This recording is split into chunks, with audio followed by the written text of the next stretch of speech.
नमस्कार. आज डे 2 आहे भारतात आणि आम्ही चाललो आहे आज आमच्या कुळदेवीचं दर्शन घ्यायला. सावंतवाडीला कुणकेरीची भवानी माता तिचं दर्शन घ्यायला. तर आम्ही सकाळी 6 वाजताची ही ट्रेन घेतली आहे दादरहून, जी सुमारे 12-12:30 1च्या दरम्यान तुम्हाला कुडाळला घेऊन जाते आणि कुडाळहून तुम्ही बाय रोड सावंतवाडीला जाता. या ट्रेनचं नाव आहे तेजस एक्सप्रेस. मी मुद्दामूनच हा व्लॉग मराठीत करतो आहे, कारण का कोकण, सावंतवाडी, महाराष्ट्र, कुळदेवी हे सगळे आपले टॉपिक्स आहेत. तर हा व्लॉग मी म्हणूनच मुद्दाम मराठीत करतो आहे. महाराष्ट्र लोक जास्त रिलेट करतील. आणि जर तुम्हाला भरपूर व्लॉग्स, मी न्यूझीलंडला परत गेल्यावर पण ब्लॉगिंग करत राहणार आहे, तर तुम्हाला बरेच ब्लॉग्स मराठीत पाहिजे असतील तर कमेंट करा आणि मी मराठीत व्लॉग्स करीन. तर आम्ही पोचलेलो आहे आता कुडाळला.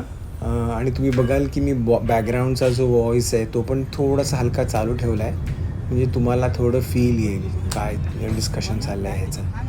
आणि कुडाळ स्टेशनहून रफली 30 मिनटं लागतात सावंतवाडीला जायला. आम्ही सावंतवाडीत एक रिसॉर्ट आहे शिल्पीग्राम, त्या रिसॉर्टमध्ये राहतो. ते सिटीहून थोडं आतमध्ये आहे, पण थोडं सुंदर असं ग्रीनरीमध्ये सेटबॅक आहे. तर आम्ही तिकडे राहणार आहे. तुम्ही बघाल हा जो हायवे आहे तुम्हाला मुंबईहून गोव्याला कनेक्ट करतो आणि असा 3 लेन एका साईडला, 3 लेन त्या साईडला, असा छान वेल कन्स्ट्रक्टेड हायवे. आणि सावंतवाडी म्हणजे कोकणाची फीलच वेगळी आहे. हे बघाल तुम्ही त्या साईडला तर ते आपलं सावंतवाडी पॅलेस आहे, त्याच्यात पाटेकराचं महादेवाचं मंदिर आहे. आणि हा समोर जो तुम्हाला तलाव दिसतो आहे त्याला मोठी तलाव असं म्हणतात. ह्याच्या आजूबाजूला सगळा बाजार बसतो त्या साईडला. याच्या अराऊंडमध्ये बरंच डेव्हलप झालं आहे सावंतवाडी. असं काय गावासारखं काय राहिलेलं नाही आहे, सगळं आहे इकडे आता. खूप तसं मला तर मॉडर्न वाटलं फार सावंतवाडी. म्हणजे माझी पहिलीच ट्रिप आहे, मी कधी ह्याच्या आधी आलो नाही आहे सावंतवाडीला, पण मला तर फारच मॉडर्न वाटलं सावंतवाडी. आणि सुंदरही आहे. थोडं ब्युटिफिकेशन, कचरा न टाकणं ह्याच्याकडे लक्ष दिलं तर अतिउत्तम. तर हे आमचं रिसॉर्ट आहे शिल्पीग्राम. एक स्विमिंग पूल आहे इकडे, जो उन्हाळ्यात फारच म्हणजे तुम्ही वापरू शकाल. तुम्हाला यायचं असेल तर चांगलं हॉटेल आहे, क्लीन आहे, हायजिनिक आहे. असे कॉटेजेस आहेत तुम्ही बघाल तर. आता हे असे मध्ये वरांडा आहे, राईट हँड साईडला पप्पांचं आहे आणि लेफ्ट हँड साईडला मयुरीचं आणि माझं. असे बरेच कॉटेजेस आहेत आणि व्ह्यू खूपच छान आहे. जर तुम्ही पावसाळ्यात आलात तर अजूनच खूपच सुंदर आहे याचा व्ह्यू. हा रात्री असं असतं बघा, ते लाईट्स लागल्यावर. आणि तिकडे दिसतंय ते तुम्हाला राईट हँड साईडला, ते त्यांचं रेस्टॉरंट आहे. म्हणजे खायला प्यायला वगैरे पण तुम्हाला बाहेर जायची गरज नाही. आणि जायचं असेल तर रिक्षा मिळते.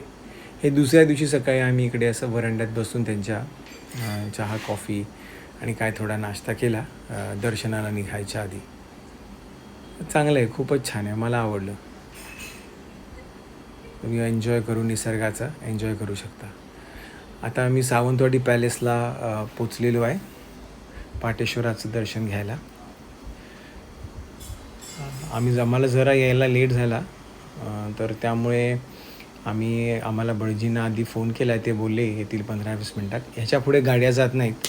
इकडेच तुम्हाला तुमची रिक्षा, गाडी पार्क करावी लागते आणि मग इकडे वॉक करून मागच्या बाजूला, या साईडनं मागच्या बाजूला मंदिराचं एंट्रन्स आहे. तुम्हाला असं वॉक करत जावं लागतं. तिकडे तुमची आपली आंब्याची झाडं आहेत, कैऱ्या लागलेल्या बऱ्याच. फणसाचं पण घरी असे लागलेले छान मोठे मोठे फणस. सुंदर होतं, खूपच छान. थोडं जरा गरम होतं, कारण का आम्ही आलेलोच उन्हाळ्यात, मेच्या महिन्यात खूपच गरम होतं. आम्ही थोडा वेट केला भटजी येईपर्यंत, गुरुजी येईपर्यंत.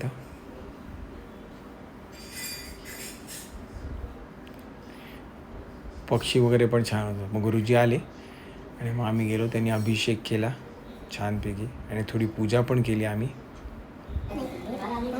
इकडे पॅलेसमध्ये कनेक्टेड आहे, पॅलेसशी हे जे मंदिर आहे ना, ते खूप जुनं मंदिर आहे. ते पॅलेसशी कनेक्टेड आहे. आणि मग त्या पॅलेसमध्ये जुना त्यांचे पाळणे, बाकी जुनं काय त्यांच्या वस्तू जे काय होत्या पॅलेसमध्ये राजांच्या, त्या सगळ्या पण डिस्प्लेला ठेवलेल्या आहेत. आणि या पॅलेसचं त्यांनी आता हॉटेल केलेलं आहे. जर तुम्हाला इकडे राहायचं पण असेल तर त्या फॅसिलिटीज पण आहेत इकडे. आणि जर रेस्टॉरंट टाईप पण आहे, जर तुम्हाला काय खायचं वगैरे असेल तर तिकडे त्या ऑपोजिट साईडला, म्हणजे आम्ही पॅलेसला एंटर करून लेफ्ट हँड साईडला डाव्या बाजूला आलो, तर उजव्या बाजूला गेला तर त्यांचं ते हॉटेल आणि रेस्टॉरंट.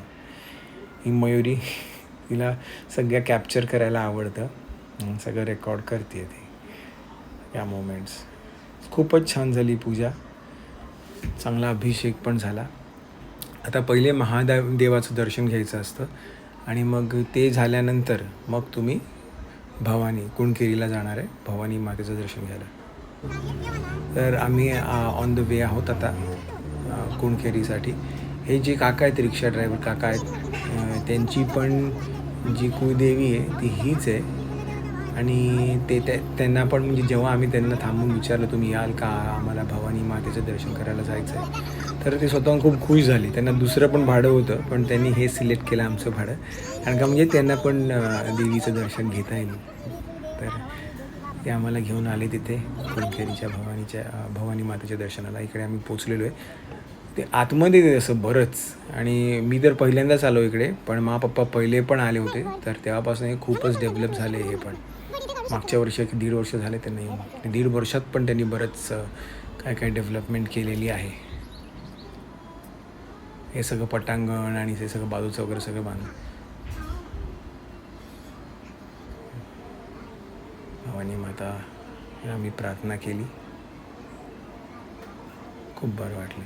पहिल्यांदाच माझ्याकडे फ्रेम होती, पण मी प्रत्यक्षात आलो नव्हतो, तर ते खूप मला, म्हणजे म्हणून आल्या मी लगेच, हा बघा फोटो किती छान आहे ना, भवानी माताचा फोटो. आता झालं दर्शन, आम्ही परत चाललो आहे आणि हॉटेलला आलो परत, शिल्पीग्राम रिसॉर्टला, आणि संध्याकाळचं काहीतरी चहा बिया खातो, पप्पा बसले. तसं तुम्हाला एक फील यायला, चांगलं मोठं आहे रिसॉर्ट, आणि म्हणजे बेसिकली सगळं मिळतं तुम्हाला, बाहेर जायची काहीच गरज नाही. आईस्क्रीम, खाणं, नाश्ता, लंच, डिनर, रूम सर्विस पण आहे, आणि रेस्टॉरंट पण वेल इक्विप्ड, केपेबल रेस्टॉरंट आहे. Thanks for watching. काय फीडबॅक असेल तर कमेंट करा.